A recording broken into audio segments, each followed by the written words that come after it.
हाँ, तो अगर आप में से कोई हिंदी मीडियम का स्टूडेंट ये वीडियो देख रहा हो, जो अभी फर्स्ट ईयर में कॉलेज में जस्ट आया है या अभी फर्स्ट ईयर में एडमिशन लेने वाला है,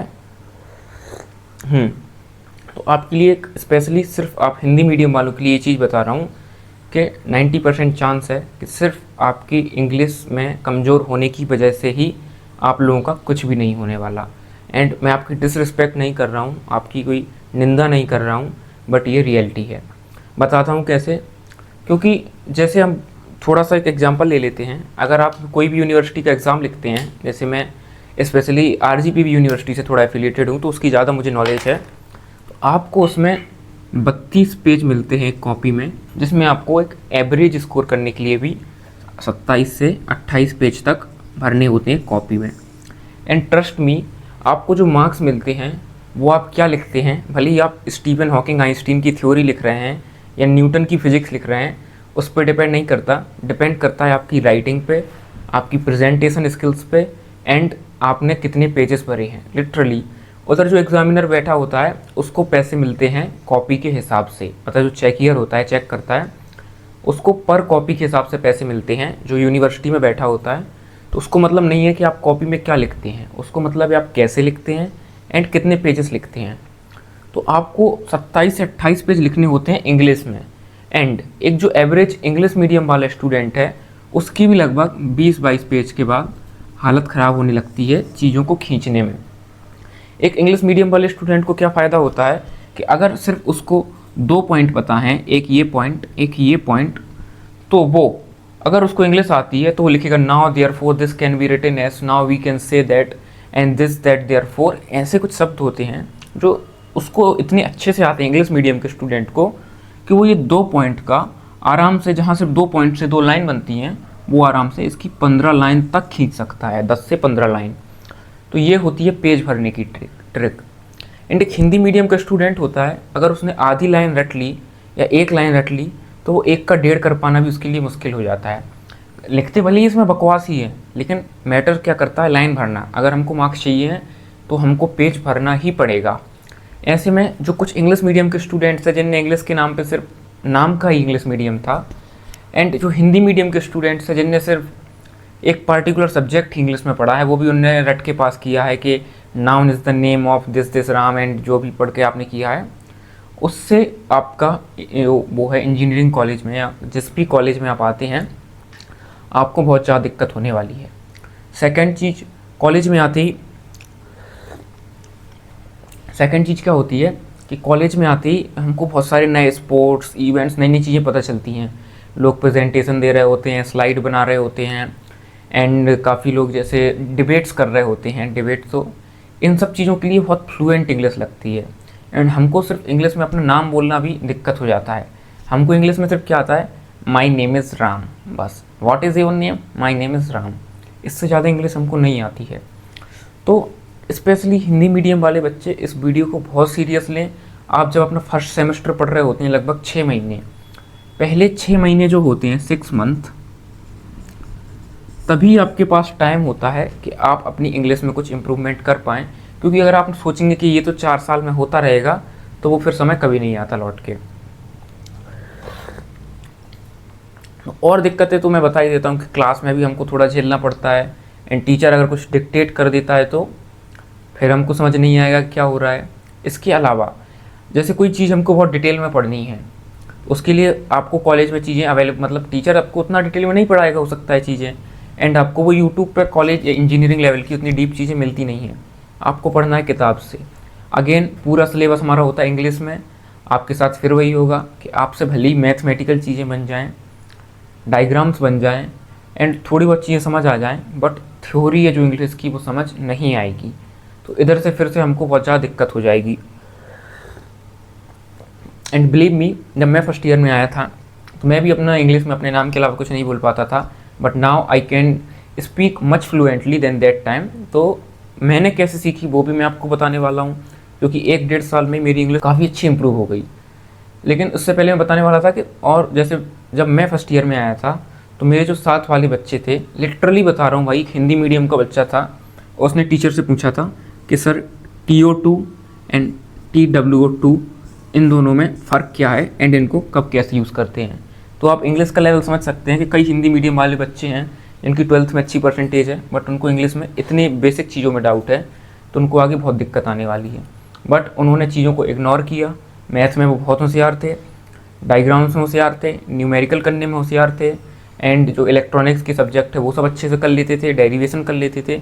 बट वो अपने पेपर में जाके 15 से 18 पेज भी नहीं भर पाए, क्योंकि उनको चीज़ों की इंग्लिश लिखना नहीं आती थी, एंड उनकी कई सब्जेक्ट ना फर्स्ट सेमेस्टर में ही बैक आ गई, और वो अब डिप्रेशन में है काफ़ी लोग। तो आपको मैं टिप्स बताने वाला हूँ कि आप जेन्युइनली फर्स्ट ईयर में अपनी इंग्लिश कैसे इंप्रूव कर सकते हैं। तो इसके सिर्फ मेरे हिसाब से 2 से 3 तरीके ही हैं। कोई बोलेगा कि यूट्यूब से इंग्लिश सीखो, कोई बोलेगा ये ऐप डाउनलोड कर लो 30 दिन में सिखा देगा, कोई आप किताब खरीद लेंगे 30 डेज रैपिड इंग्लिश स्पीकिंग कि भाई 30 दिन में इंग्लिश सीखो, 50 दिन में सीखो, 80 दिन में सीखो। नहीं, इससे कुछ होता है। इंग्लिश सिर्फ सीखी जा सकती है एक एटमॉस्फेयर से, जो आपके चारों तरफ इंग्लिश का एटमॉस्फेयर होना चाहिए। पहली चीज़ बता रहा हूँ, अगर आप इंग्लिश में बहुत वीक हैं, फर्स्ट ईयर से या फर्स्ट डे से कॉलेज के आप अपना एक ऐसे फ्रेंड के साथ बैठिए जिसको इंग्लिश लिखने में कोई दिक्कत नहीं आती है, तो उससे आप हर एक वर्ड का मीनिंग पूछ सकते हैं जो आपको नहीं बनता है। आप अपने टीचर से हर एक वर्ड का मीनिंग पूछ सकते हैं।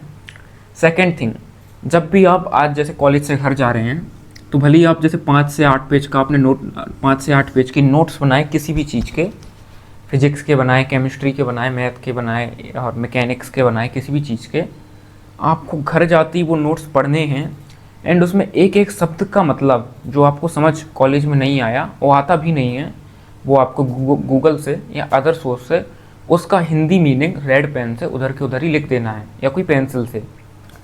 ये काम आपको 6 महीने लगातार करना ही पड़ेगा, अदरवाइज़ 6 महीने के बाद आपकी हालत और बिगड़ते ही जाएगी।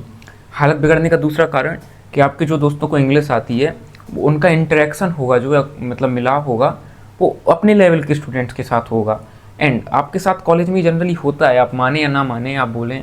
मैं भी हिंदी की रिस्पेक्ट करता हूँ, बट ट्रूली यही चीज़ है कि कॉलेज में आपको अगर रिस्पेक्ट चाहिए है, अच्छा एनवायरनमेंट चाहिए, आपको ग्रो अप करना है, आपको इंग्लिश सीखनी ही पड़ेगी। तो इसलिए बता रहा हूँ, पहली टिप थी कि आपको नोट्स की एक सिंगल भी शब्द नहीं होना चाहिए घर जाने के बाद, कि आप वो घर जाके उसका हिंदी मतलब पता ना हो। ये हो गई हमारी फर्स्ट चीज़। सेकंड चीज़ है कि आपके कॉलेज वाले भी इंग्लिश का जो एक अलग से सब्जेक्ट लगता ही है हर एक कॉलेज में, इंग्लिश के टीचर से आप पर्सनल एडवाइस ले सकते हैं। एंड जनरल केस में मेरे कॉलेज में भी इंग्लिश के जो टीचर थे बहुत सपोर्टिव थे, जिन बच्चों को इंग्लिश नहीं आती थी उन्होंने उनकी बहुत मदद की। तो आप अपने इंग्लिश का जो प्रोफेसर होगा उससे पर्सनल बोल दीजिए, सर मुझे नहीं इंग्लिश आती है, एंड आप मुझे पर्सनली गाइड करिए कि मैं कैसे इंग्लिश सीख सकता हूँ। तो सेकंड चीज़, आप अपने टीचर से गाइडेंस ले सकते हैं। थर्ड चीज़ मैं आपको बताने जा रहा हूँ, बहुत इंपॉर्टेंट चीज़ है। ये अभी तक तो 12th क्लास तक मैक्सिमम लोगों ने सिर्फ फिजिक्स, केमिस्ट्री, मैथ के अलावा कुछ पढ़ा ही नहीं है, बट आप सब्जेक्ट से हट के कुछ किताबें पढ़ना चालू कीजिए। जैसे कि मैं आपको कुछ किताबें दिखा रहा हूँ।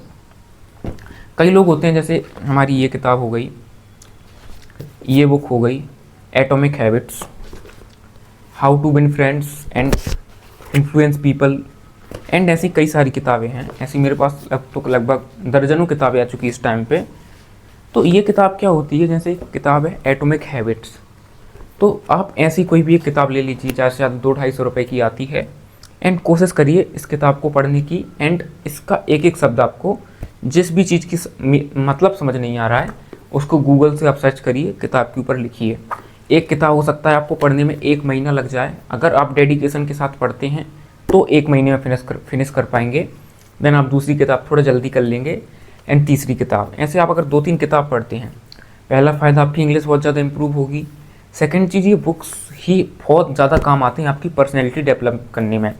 एटॉमिक हैबिट्स बुक आपको बताती है कि आप कैसे छोटी छोटी आदत बदल के अपनी पूरी लाइफ चेंज कर सकते हैं।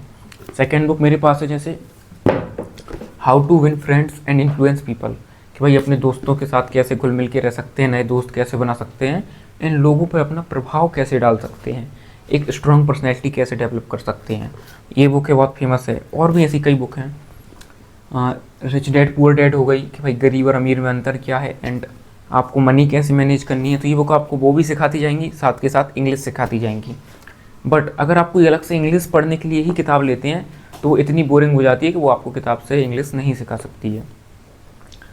तो यही 2-3 टिप्स मैंने आपके साथ शेयर की इस वीडियो में कि आप ये सब किताब पढ़ सकते हैं। अच्छा, आपको अगर किताब का और रिकमेंडेशन चाहिए हो तो आप मुझे कमेंट सेक्शन में बता सकते हैं। मैं आपको 50 और किताबें बता सकता हूँ जो अच्छी हैं, आपको जो पसंद आए आप ले सकते हैं। आपको अगर कुछ चीज़ जाननी है कि भाई मैं कैसे अपने आप को इम्प्रूव करूँ, इंग्लिश की बुक लीजिए तो आप इंग्लिश भी सीखेंगे, साथ के साथ वो बुक बताएगी कि अपनी लाइफ को इम्प्रूव कैसे करना है।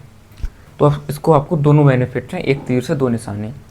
तो ये कुछ जेन्युइन टिप्स थी। एंड इसके अलावा आपको भाई खुद से मेहनत करनी पड़ेगी। पहले 6 महीने में बता रहा हूँ, अगर 6 महीने मेहनत कर ली उसके बाद धीरे धीरे पहले 6 महीने में अच्छा इंग्लिश के जो 1000 से 1500 शब्द होते हैं यूजली जो यूज होते हैं वो आपके सामने कई बार होकर निकल चुके होते हैं, देन आपको उसकी आदत पड़ जाती है।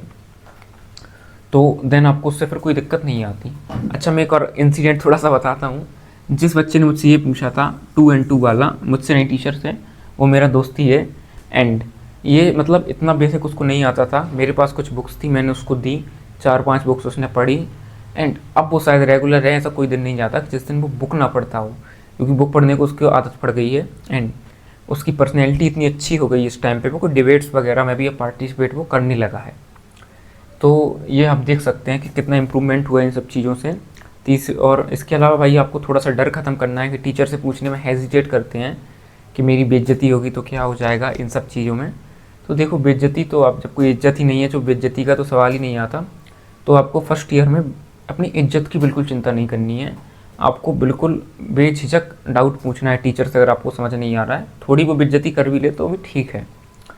तो बस इस वीडियो में इतना ही था। मैं ये वीडियो पार्टिकुलर लंबी भी हो सकती है, काफ़ी हो गई हो, बट सिर्फ इसलिए बनाई थी क्योंकि जब मैं खुद अपने दोस्तों को देखा कि भाई जो हिंदी मीडियम से है उसको कितना स्ट्रगल करना पड़ा,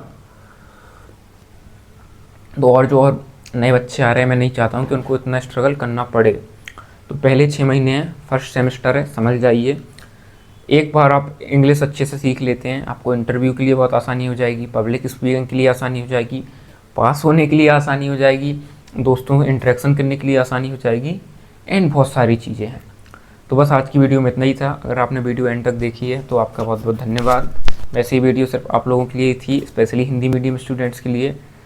तो बस इस वीडियो में इतना ही। अब मिलते हैं किसी नेक्स्ट वीडियो में। अगर वीडियो अच्छी लगे तो आप चैनल को लाइक एंड चैनल को सब्सक्राइब एंड वीडियो को लाइक कर सकते हैं। कोई और हिंदी मीडियम का दोस्त हो भाई जिसकी हालत ऐसी हो तो आप उसको वीडियो शेयर कर सकते हैं। एंड तब तक मिलते हैं आपसे नेक्स्ट वीडियो में।